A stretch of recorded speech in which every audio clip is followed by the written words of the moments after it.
চারটি ঘটনা ঘটলেই বিএনপি শেষ হয়ে যাওয়ার বন্দোবস্ত ফাইনাল। বিএনপি বুঝে গেছে ডক্টর ইউনূসের নেতৃত্বে আসল ঘটনার বড় অগ্রগতি অলরেডি হয়ে গিয়েছে।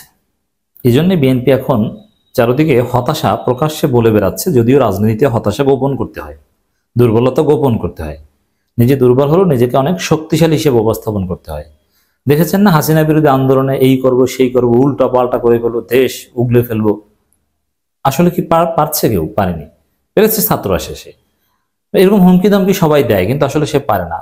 যে দলের সভাপতি সেক্রেটারি ছাড়া কেউ নেই, সেই দলের নেতারাও বলে যে দেশ অচল করে দেব।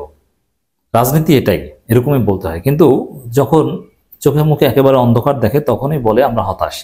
তো বিএনপি এখন প্রকাশ্যে বলে বেড়াচ্ছে হতাশ, আমরা নিরাশ।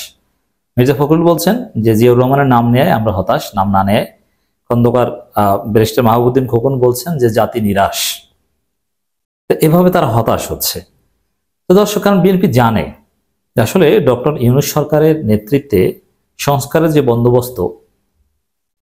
যেহেতু বিএনপি লুটপাটে বিশ্বাস করে, ভারতের হেজিমনি ধরে রাখতে বিশ্বাস করে এবং পশ্চাৎপদ সেই পুরনো ধ্যান ধারণা বা বন্দোবস্তে বিশ্বাস করে, এ কারণে জনগণের ভালোর জন্য ইতিবাচক সংস্কার হলে বিএনপি শেষ হয়ে যাবে, বিএনপি ধ্বংস হয়ে যাবে। আমি বিএনপির মেয়াদ দিয়েছি 8 থেকে 10 বছর। সংস্কার হলে শেষ হয়ে যাবে, এটা বিএনপি জানে। যার ফলে এখন সব ইতিবাচক ইন্টারন্যাশনাল স্ট্যান্ডার্ডের সংস্কারগুলোর বিরোধিতা করছে বিএনপি। কারণ ওই সংস্কারগুলোই লুটপাট, ধান্দাবাজি, এই রাজনীতির শেষ করে দেওয়ার জন্য জরুরি। আর সেটা শেষ করলে, কারণ বিএনপি লুটপাটের রাজনীতি করে, শেষ হয়ে যাবে। একটা খবর jagonews24.com-এর, এখানে বিএনপির ধ্বংসের এই রূপরেখা উঠে এসেছে। প্রধানমন্ত্রী পদ ও সরকারের মেয়াদ নিয়ে বিএনপির আপত্তি কেন, এই শিরোনামে দেখেন মজার একটা রিপোর্ট। আপনারা শুনলে বিএনপির প্রতি বিরক্ত হবেন যে এরা কতটা খারাপ, কতটা স্বার্থবাদী, দেশের জন্য, জনগণের জন্য এদের কোনো কমিটমেন্ট নেই, দলীয় ক্ষুদ্র স্বার্থে যে এরা কতটা অন্ধ দেখবেন এই রিপোর্টে। রাষ্ট্র পুনর্গঠন ও বাংলাদেশের গণতান্ত্রিক ব্যবস্থাকে শক্তিশালী করার লক্ষ্যে সংস্কারের উদ্যোগ নেয় অধ্যাপক ডক্টর মোহাম্মদ ইউনূসের নেতৃত্বাধীন অন্তর্বর্তীকালীন সরকার। কিন্তু এই উদ্যোগের মাঝপথে এসে বেশ কিছু গুরুত্বপূর্ণ ইস্যুতে মতবিরোধ দেখা যাচ্ছে কোনো রাজনৈতিক দলের পক্ষ থেকে। কোনো বলতে বিএনপি, অন্য কেউ কার্যকর কোনো ঝামেলা করছে না। হ্যাঁ, কিছুটা ইখতিলাফ সবার সাথে থাকবে, কিন্তু বেসিক্যালি আর বিএনপি তো সংস্কার মানবেই না, এটা তো বলেছে। এটা আমাদের বুঝতে হবে দর্শক। বিএনপি বলেছে এই যে ঐকমত্য কমিশন সুপারিশ মালা, এগুলো বলছে এগুলো রেডি করে রাখুক, পরবর্তীতে নির্বাচনের পর এগুলো দেখা যাবে। কিন্তু এই সরকার বাস্তবায়ন করবে এটা কিন্তু বিএনপি মানে না। কিন্তু এই সরকার অলরেডি অনেক কিছু বাস্তবায়ন শুরু করেছে বিএনপির মতের বিরুদ্ধে গিয়ে, এটা আমাদের বুঝতে হবে। বিশেষ করে প্রধানমন্ত্রী পদে একই ব্যক্তি 2 বারের বেশি না আসা, বিএনপি বিরোধিতা করছে যে প্রধানমন্ত্রী পদে একই ব্যক্তি 2 বারের বেশি আসতে পারবে না। এটা হচ্ছে জনগণের প্রত্যাশা। এটা যুক্তরাষ্ট্রে আছে, মানে রাষ্ট্রপতি পদে এটা জনগণ চায় এটা, যে কারণ দীর্ঘদিন কেউ ক্ষমতায় থাকলে সে স্বৈরাচার হয়ে ওঠে। শেখ হাসিনা বা আগে দেখেছে, এই জন্য 2 বারের বেশি কেউ প্রধানমন্ত্রী হতে পারবে না। এটা এদেশের 99% বা 90% মানুষ সমর্থন করে। বিএনপির লোকজন এটাই চায়, কিন্তু না, বিএনপি তা মানবে না। কেন মানবে না? কারণ বিএনপি জানে, বিএনপি ধ্বংসের 1 নম্বর কারণ বিএনপি জানে। আমি বিএনপির মেয়াদ দিয়েছি কত বছর? 10 বছর। সাপোজ এই 10 বছরের মধ্যে যদি দেখেন যে তারেক রহমান পরপর 2 বার প্রধানমন্ত্রী হয়েছেন, আর এখানে 10 বছর না, এটা 8 বছর হতে পারে, এবং থাকতে পারে কিনা পূর্ণ মেয়াদে, এটাও একটা সমস্যা। আমি 10 বছরই ধরলাম। 2 বার প্রধানমন্ত্রী হওয়ার পর তো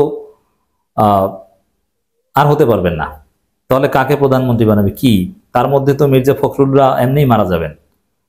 তারপরে বিএনপি নেতা হবে কারা? তাদের প্রতি জনগণের কোনো, এখন যে বিএনপির ইয়াং লিডার বা দেখেন যাদের 10 বছর পর প্রধানমন্ত্রী হওয়ার বয়স হবে, খালেদা জিয়া থাকবে না, তারেক রহমান জীবিত থাকলেও তিনি আইনের কারণে পারবেন না, চাকরিতে ফিরে যেতে হবে। এই মাহমুদ আহমেদিনেজাদ কিংবা বারাক ওবামা এরা যেরকম প্রধানমন্ত্রিত্ব বা প্রেসিডেন্টগিরি করে আবার চাকরিতে চলে গেছে, তারেক রহমানকে এরকম করতে হবে, তাহলে বিএনপি থাকবে? তাহলে এই জনগণ যেটা চায়, বা প্রায় 100% জনগণ যেটা চায়, 2 বারের বেশি প্রধানমন্ত্রী হতে পারবে না, এটা বিএনপি কেন মানছে না? কারণ এটা মানলে বিএনপি ধ্বংস হয়ে যাবে। কিছু করার নাই ভাই, জনগণ এটা চায়, এটা দরকার। ফেসিবাদ, স্বৈরাচার ঠেকাতে এটা দরকার হবে। বিএনপি ধ্বংস হলে তো আমাদের কিছু করার নেই। Point clear. এরপরে দেখেন প্রধানমন্ত্রী ও দলীয় প্রধানের পদ একই সঙ্গে না থাকা। এখন দেখেন সাপোজ বিএনপি তো আগেই তছনছ হয়ে যেত। শুধু তারেক রহমানের কারণে বিএনপি তছনছ হয়নি গত 15 বছরে। এখন তারেক রহমান যদি দলের প্রধান থাকেন, প্রধানমন্ত্রী অন্য কাউকে বানাবেন, এটা তারেক রহমান নিজেও লোভ সামলাতে পারবেন না। তারেক রহমান দলের প্রধান থাকলে দল টিকে যাবে, আর দলের প্রধান তারেক রহমান না থাকলেই দলে ভাঙন সৃষ্টি হবে। আর প্রধানমন্ত্রী হয়তো তারেক রহমান দলের প্রধান হতে পারবেন না, কি করবেন? মানে বিএনপির ধ্বংস অনিবার্য, উভয় সংকটে পড়বে। কিন্তু জনগণ এটাই চায় যে কোনো দল স্বৈরাচার হয়ে না উঠুক। এর মানে বিএনপি নতুনের সাথে খাপ খাওয়াতে পারছে না, লুটপাটের বন্দোবস্ত ধরে রাখতে যেয়ে বিএনপি শেষ হয়ে যাবে। এই ক্রাইসিস যদি এরকম হতো যে না তারেক রহমান সুস্থ এবং খালেদা জিয়া সুস্থ, তাহলে একজন প্রধানমন্ত্রী একজন দলের প্রধান টিকে যেত। কিন্তু এখন যেহেতু খালেদা জিয়া মাইনাস, অতএব এটা সম্ভব হচ্ছে না। সরকারের মেয়াদ 5 বছর থেকে 4 বছর কমিয়ে আনার মতো প্রধান কয়েকটি সংস্কার প্রস্তাবনার সঙ্গে দ্বিমত পোষণ করেছে বিএনপি। সরকারের মেয়াদ 4 বছর, মানে এটা মানছে না কেন জানেন? যে আমি তো বলেছি যে যদি সরকারের মেয়াদ 4 বছর হয়, আমার আলোচনায় দেখবেন অনেক আলোচনায় শিরোনাম দেওয়া হয়েছে যে 8 বছর পর বিএনপি থাকবে না। সরকারের মেয়াদ যদি 4 বছর হয় তাহলে 8 বছরে শেষ, আর যদি সরকারের মেয়াদ যদি 10 বছর হয়, 5 বছর হয়, তাহলে বিএনপি 10 বছরে শেষ। এখন 2 বছর যদি লুটপাট করতে পারে, ভালো না? তো এই যে যত ইতিবাচক সংস্কার আছে, কোন সংস্কার, এই জন্য বলছি বিএনপি ক্ষমতা আসলে কোনো সংস্কারই হবে না। এটা পাগলও বিশ্বাস করে যে বিএনপি ক্ষমতা আসলে কোনো সংস্কার হবে না, কোনো সংস্কার তার হতে দিবে না। কারণ সংস্কার হলে তাহলে বিএনপি থাকে না, কারণ বিএনপি পুরনো বন্দোবস্তের লুটপাটকারী দল। বিএনপি নতুনত্বের সাথে খাপ খাওয়াতে পারে না, বিএনপির মেয়াদ ফুরিয়ে গেছে। নতুন পৃথিবী, নতুন বাংলাদেশ, এগুলোর সাথে বিএনপি যায় না। আওয়ামী লীগ কালের বিবর্তনে হারিয়ে গেছে, আওয়ামী লীগের মতো এত বড় দল সেটা হারিয়ে গেছে, ধ্বংস হয়ে গেছে। আর বিএনপি কি আওয়ামী লীগের চাইতে বড় দল হয়েছে? কখনোই না। দেখেন, হাস্যকর বিষয়, বিএনপি মুক্তিযুদ্ধ ব্যবসা করছে। আচ্ছা, মুক্তিযুদ্ধ ব্যবসা যদি বাংলাদেশ গ্রহণই করে, সেটা বিএনপিটা গ্রহণ করবে কেন? তাহলে তো আওয়ামী লীগেরটাই গ্রহণ করবে মানুষ, এটা তো পাগলেও বোঝে। মিষ্টি কিনলে তো ঘোষেরটাই কিনবে মানুষ ভাই। বিএনপির কাছ থেকে মুক্তিযুদ্ধের ব্যবসা শিখতে যাবে কেন বা গ্রহণ করবে কেন আওয়ামী লীগ থাকতে বা আওয়ামী লীগের অস্তিত্ব থাকতে? তো দর্শক, বিএনপি বুঝে গেছে যে এই ডক্টর ইউনূসের যে সংস্কার কার্যক্রম, এটা হচ্ছে বিএনপি ধ্বংসের একটা বন্দোবস্ত। আমি বিশ্বাস করি হ্যাঁ, জনগণের মতামতের ভিত্তিতে পজিটিভ সংস্কারের মধ্য দিয়েই বিএনপির লুটপাটের রাজনীতি ধ্বংস হবে, বিনাশ হয়ে যাবে।